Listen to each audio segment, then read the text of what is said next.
Uma história de mistério cósmica. Inícios.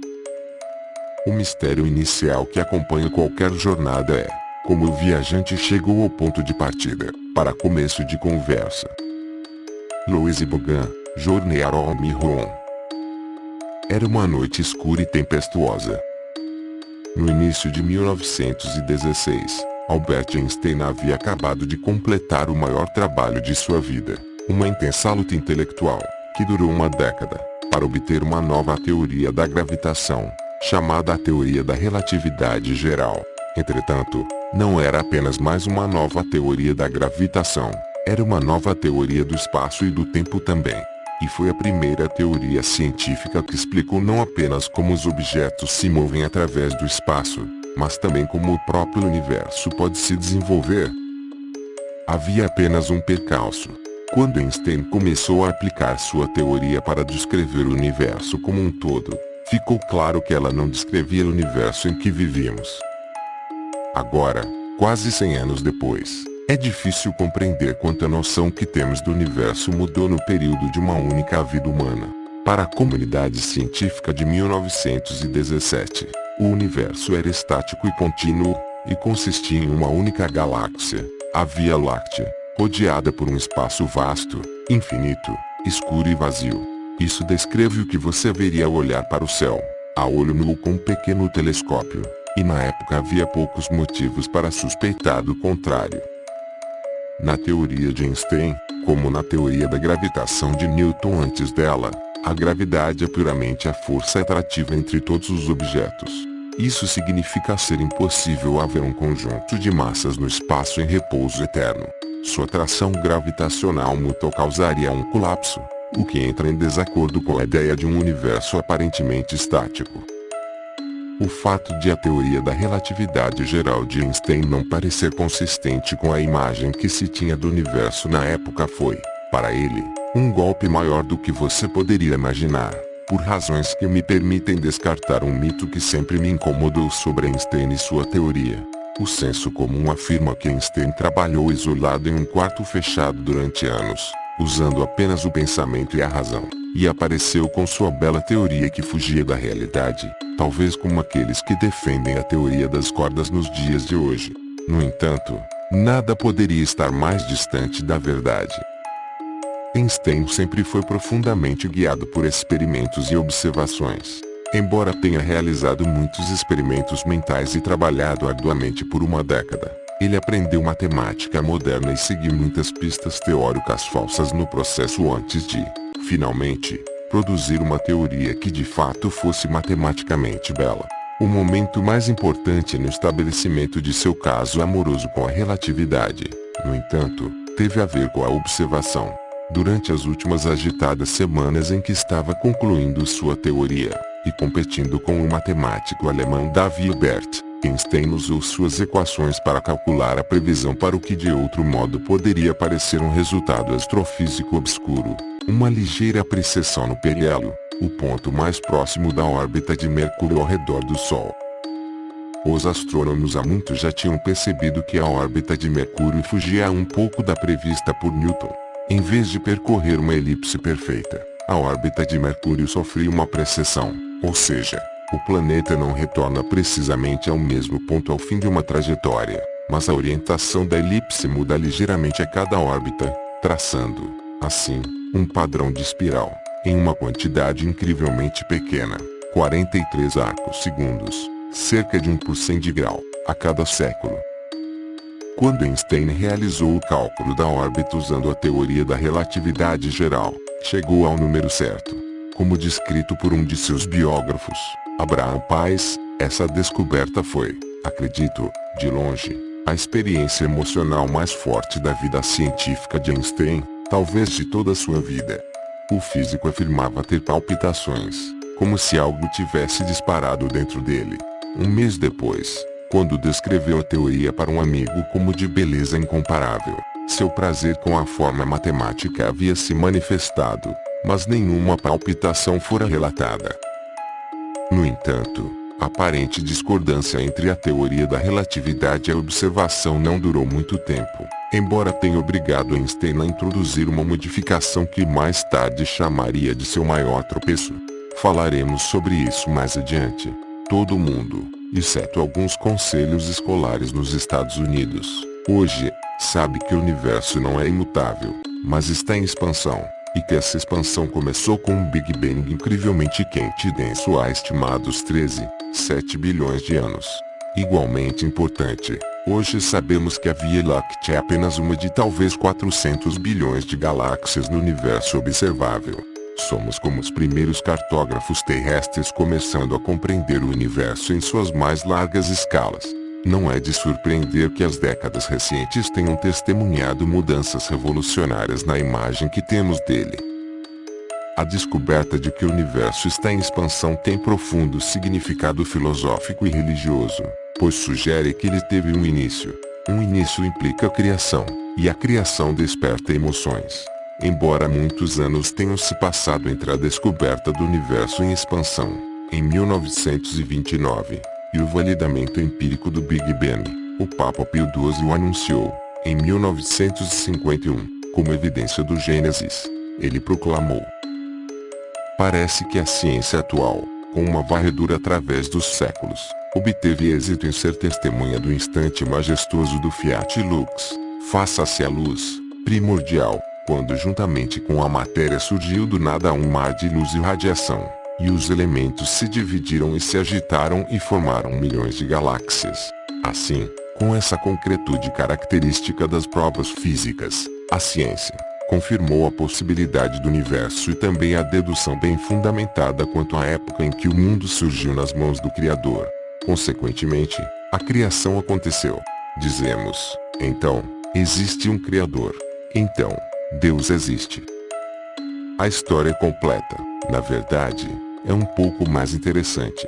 A primeira pessoa a propor o Big Bang foi um padre físico belga chamado Georges Lemaitre.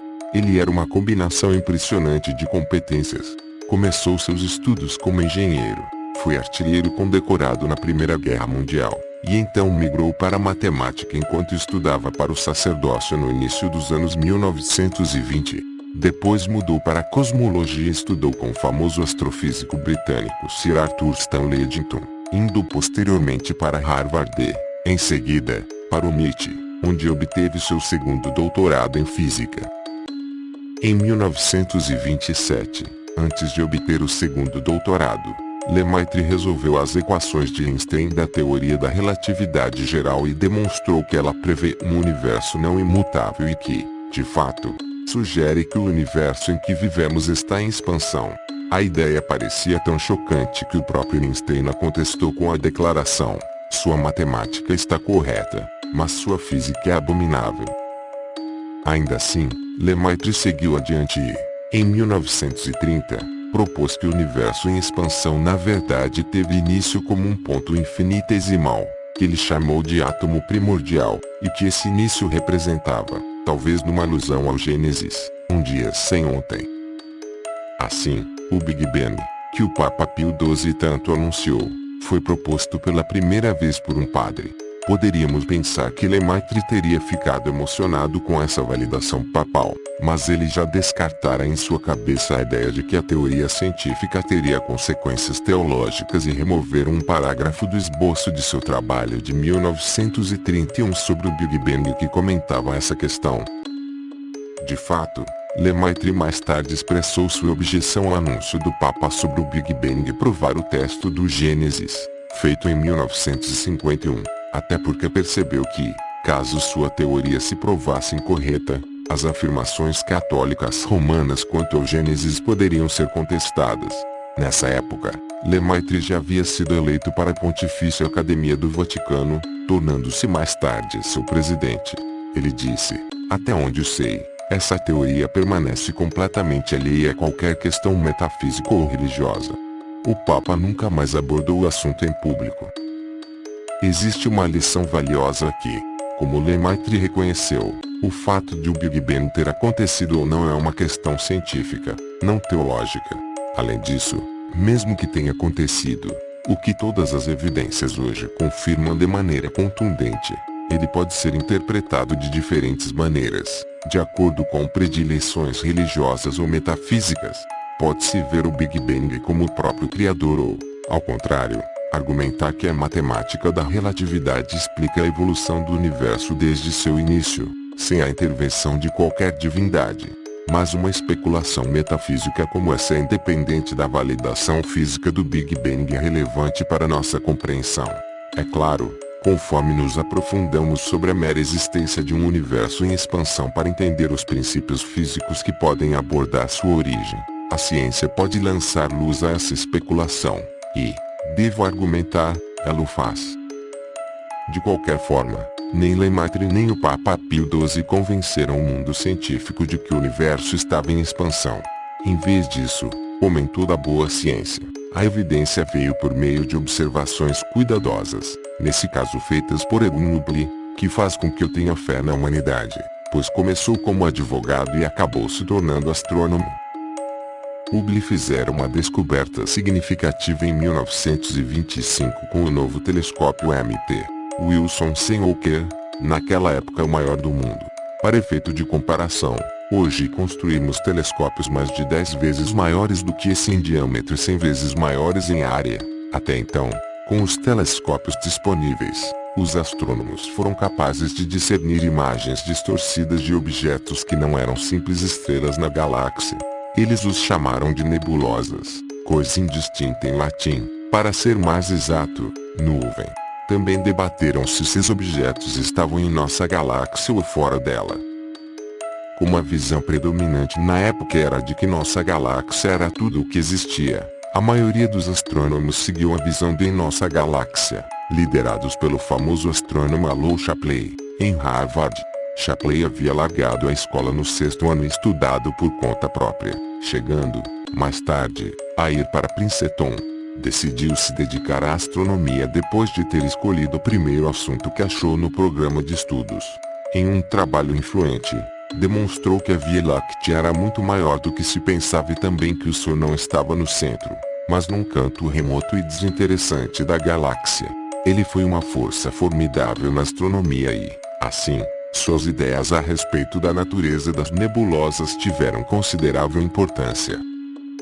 No primeiro dia de 1925, Hubble publicou os resultados de 2 anos de estudo a respeito das chamadas nebulosas espirais, em que identificou um tipo de estrela variável, chamada Cefeida, incluindo a hoje conhecida como Andrômeda. Observadas pela primeira vez em 1784, as estrelas variáveis Cefeidas têm um brilho que varia no decorrer de um período regular.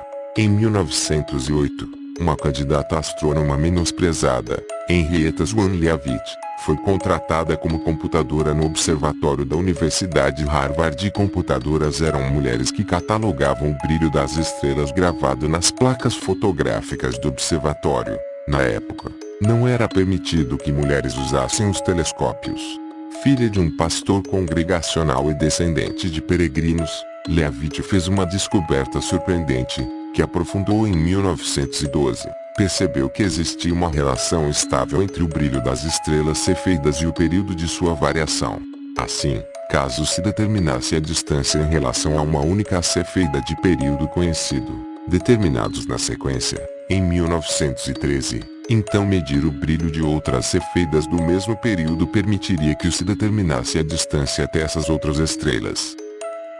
Como o brilho diminui inversamente com o quadrado da distância até a estrela, a luz se espalha uniformemente a partir de uma esfera cuja área aumenta com o quadrado da distância i. Assim como a luz se espalha sobre uma esfera maior, a intensidade da luz observada em qualquer ponto diminui inversamente com a área da esfera. Determinar a distância de estrelas mais longínquas sempre foi o grande desafio da astronomia.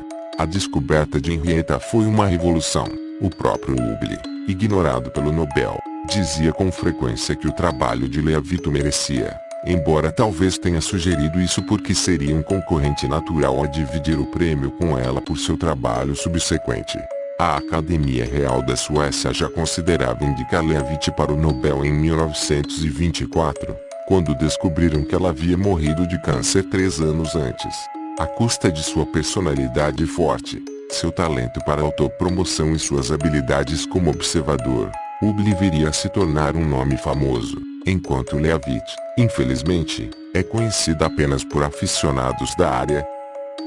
Hubble conseguiu usar suas medições das cefeidas e a relação período-luminosidade de Leavitt para provar definitivamente que as cefeidas em Andrômeda, e muitas outras nebulosas, estavam muito distantes para estarem dentro da Via Láctea. Descobriu-se que Andrômeda é outro universo ilha, outra galáxia em espiral quase idêntica à nossa e uma dos mais de 100 bilhões de outras galáxias que, como sabemos hoje, existem em nosso universo observável. O resultado de Hubble foi inequívoco o suficiente para que a comunidade astronômica, incluindo Shapley, que àquela época ocupava a direção do Observatório de Harvard, onde Leavitt realizara seu trabalho inovador, logo aceitasse o fato de a Via Láctea não ser tudo o que existia ao nosso redor. De repente, o tamanho do universo conhecido se expandira em um único salto mais do que poderia ter se expandido em séculos. Suas características mudaram também, assim como quase todo o restante. Após essa descoberta dramática, Hubble poderia ter descansado sobre seus louros, mas ele queria um peixe maior, ou melhor, galáxias maiores. Ao medir cefeidas ainda mais fracas, em galáxias ainda mais distantes, ele conseguiu mapear o universo em escalas maiores do que nunca. Quando fez isso, descobriu algo muito mais impressionante: o universo estava em expansão. Hubble chegou a esse resultado ao comparar as distâncias das galáxias que calculava com um conjunto diferente de medições de outro astrônomo norte-americano, Vestus Lippert, que media os espectros de luz que vinham dessas galáxias.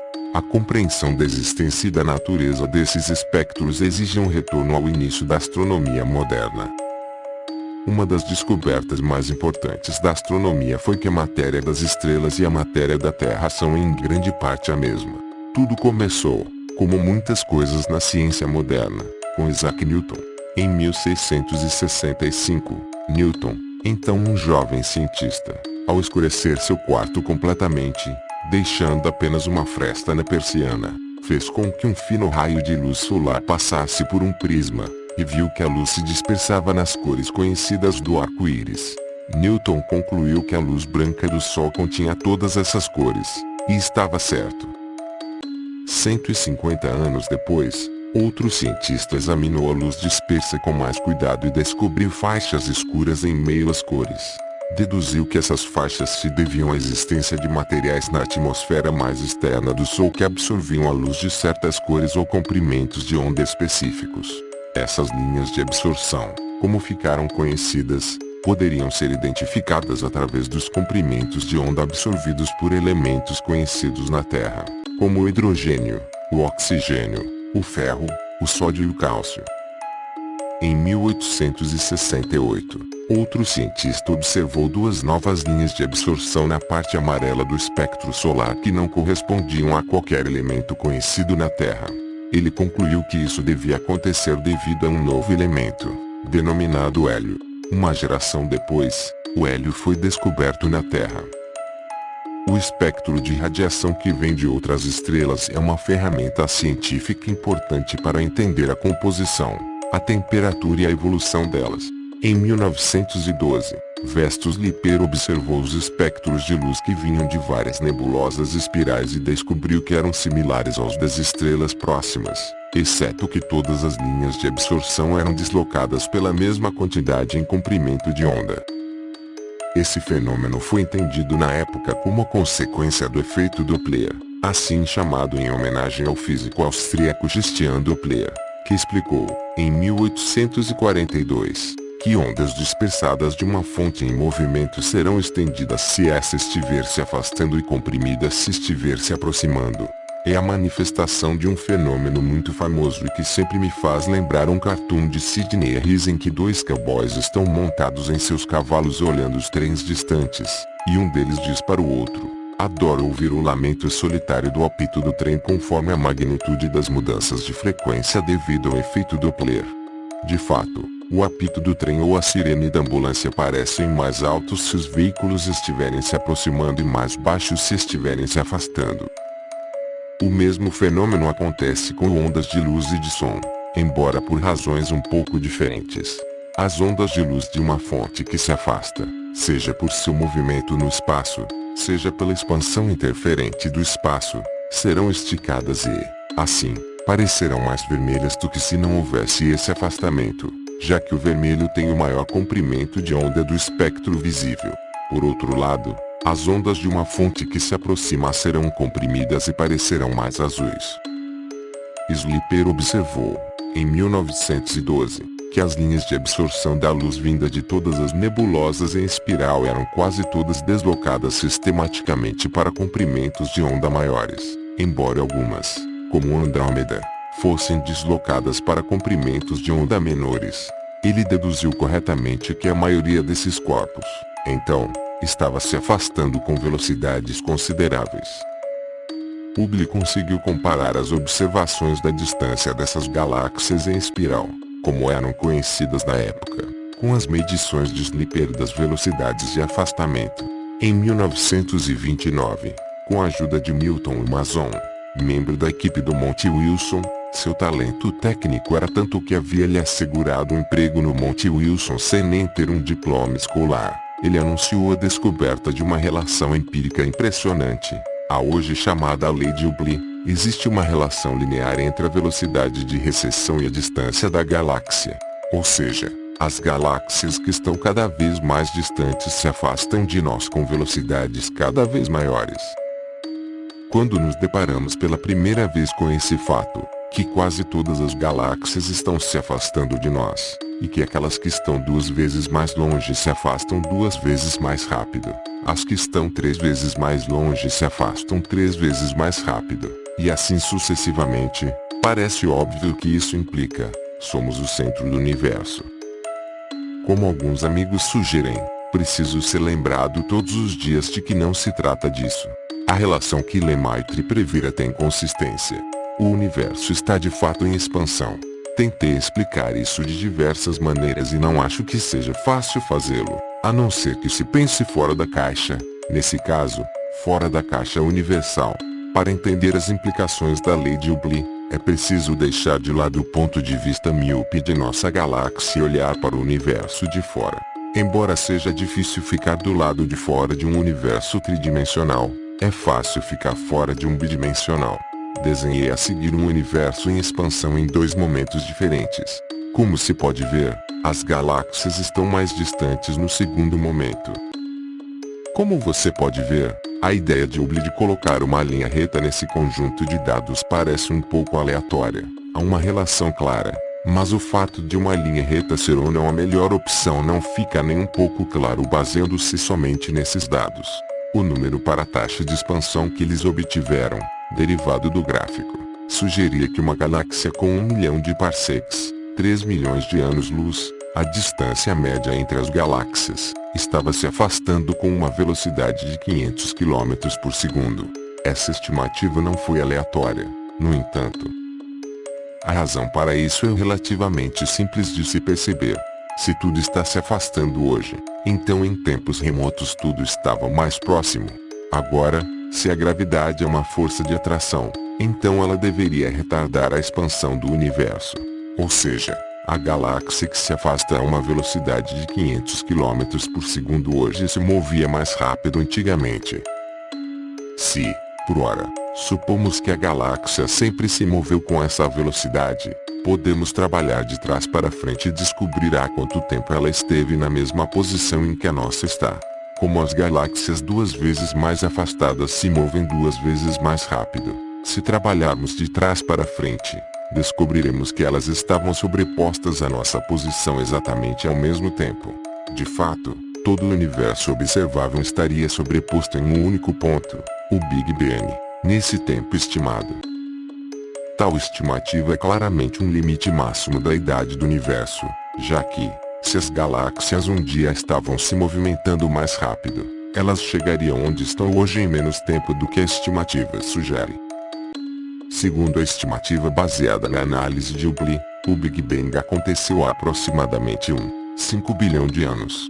Mesmo em 1929, no entanto, já havia evidências claras, exceto para alguns literalistas bíblicos do Tennessee, Ohio e de alguns outros estados, de que a Terra tinha mais de 3 bilhões de anos. Agora, é vergonhoso para os cientistas descobrir que a Terra é mais antiga que o Universo. Mais do que isso, mostra que há algo de errado com a análise.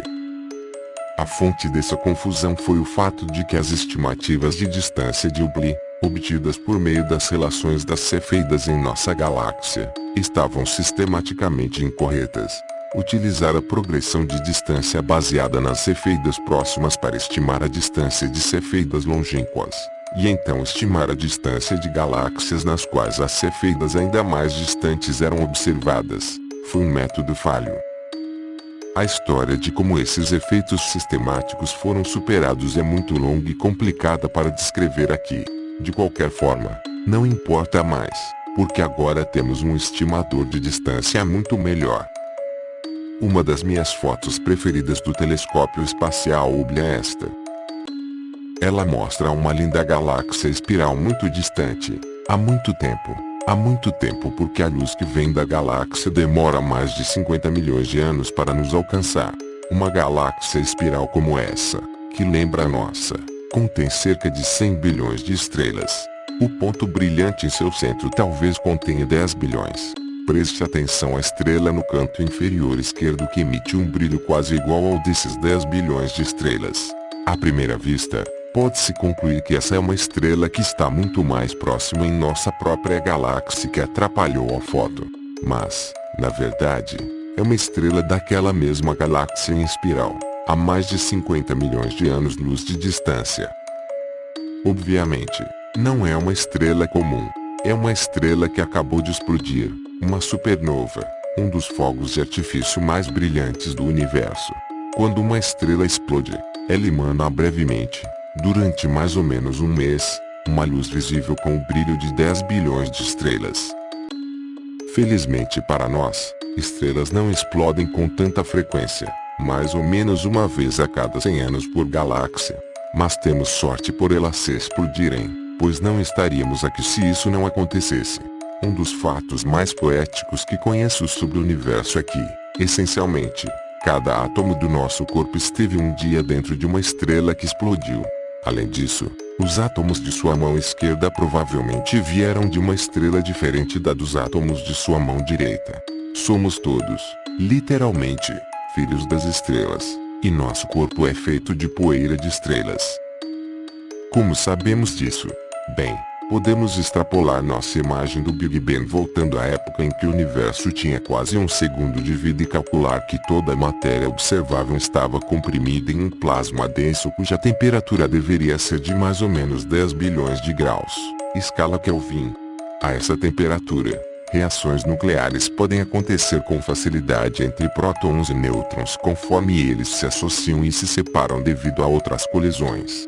De acordo com esse processo, enquanto o universo resfria, podemos prever a frequência com que as partículas elementares formarão, associadas, um núcleo de átomos mais pesado que o hidrogênio, por exemplo, o hélio, o lítio, e assim por diante.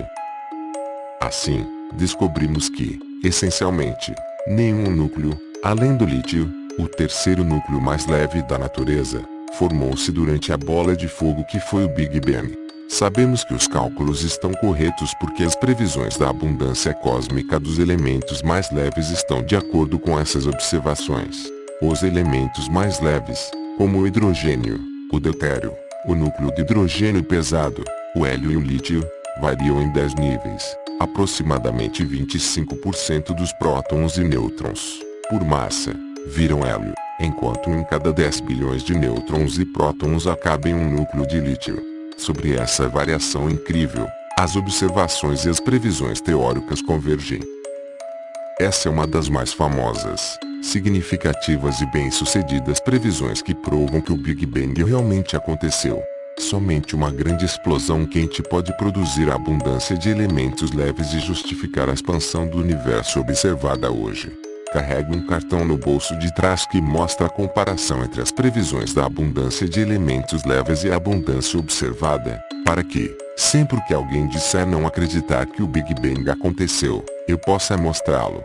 Quase nunca chego tão longe na discussão, é claro, porque os dados raramente impressionam as pessoas que decidiram de antemão ver algo de errado com essa imagem. Continuo, mesmo assim, carregando o cartão comigo e o reproduzirei mais adiante.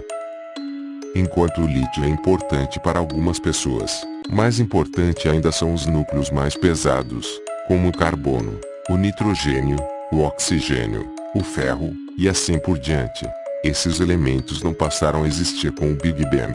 O único lugar em que podem ser gerados é no núcleo ardente das estrelas. E a única maneira de estar em seu corpo, hoje, seria por meio da explosão dessas estrelas, que espalhariam seus produtos pelo cosmos para um dia poder se aglutinar em volta de um pequeno planeta azul localizado perto da estrela que chamamos de Sol. Ao longo da história de nossa galáxia, explodiram cerca de 200 milhões de estrelas. Elas se sacrificaram, por assim dizer, para que um dia você pudesse nascer. Imagino que isso as qualifique, mais do que qualquer outra coisa, para o papel de salvadoras. Acontece que estudos feitos durante os anos 1990 demonstraram que um certo tipo de estrela explosiva, chamada de supernova tipo primeira, tem uma propriedade impressionante. Com alta precisão, ela, que é intrinsecamente mais brilhante, também brilha por mais tempo. A correlação, embora não tão comprovada na teoria, é empiricamente muito acertada. Isso significa que essas supernovas são velas padrão muito boas. Com isso queremos dizer que elas podem ser usadas para calibrar distâncias, porque seu brilho pode ser determinado por uma medida que independe de sua distância, observando uma supernova em uma galáxia distante, e isso é possível porque elas brilham muito. Ao calcular a duração de seu brilho, podemos deduzir seu brilho intrínseco. Assim, ao medir seu brilho aparente com os telescópios, podemos concluir com precisão a que distância estão a supernova e sua galáxia hospedeira. Portanto, medindo o desvio para o vermelho da luz vinda das estrelas da galáxia, podemos determinar sua velocidade e assim comparar velocidade, distância e deduzir a taxa de expansão do universo. Até aí tudo bem, mas, se as supernovas só explodem uma vez a cada 100 anos por galáxia, será que um dia veremos uma... Afinal, a última supernova testemunhada na Terra foi vista por Johannes Kepler em 1604. De fato, dizem que as supernovas em nossa galáxia só são observadas durante a vida dos maiores astrônomos, e Kepler certamente é um deles. Inicialmente um humilde professor de matemática na Áustria, Kepler se tornou assistente do astrônomo Tycho Brahe, que também observou uma supernova em nossa galáxia e ganhou uma ilha do rei da Dinamarca em troca. Usando os dados de Brahe a respeito das posições dos planetas no céu, feitas durante mais de uma década, Kepler definiu suas famosas 3 leis do movimento planetário no início do século XVII. 1. Os planetas se movem ao redor do Sol em elipses. 2. Uma linha que liga um planeta ao Sol varre áreas iguais em intervalos de tempo iguais. 3. O quadrado do período de translação de um planeta é diretamente proporcional ao cubo, terceira potência, do semi-eixo maior de sua órbita, ou, em outras palavras, do semi-eixo maior da elipse, metade da distância que atravessa a parte mais larga da elipse. Essas leis, por sua vez, foram a base da derivação da lei da gravitação universal de Newton, quase um século depois. Além dessa contribuição impressionante, Kepler defendeu com sucesso sua mãe em um julgamento de bruxaria e escreveu o que talvez tenha sido a primeira história de ficção científica, sobre uma jornada à Lua. Nos dias de hoje, uma maneira de ver uma supernova é simplesmente designar a cada estudante de pós-graduação uma galáxia diferente. Afinal, um período de 100 anos não é tão diferente, no sentido cósmico, pelo menos, do tempo médio de um doutorado, e estudantes de pós-graduação são baratos e abundantes.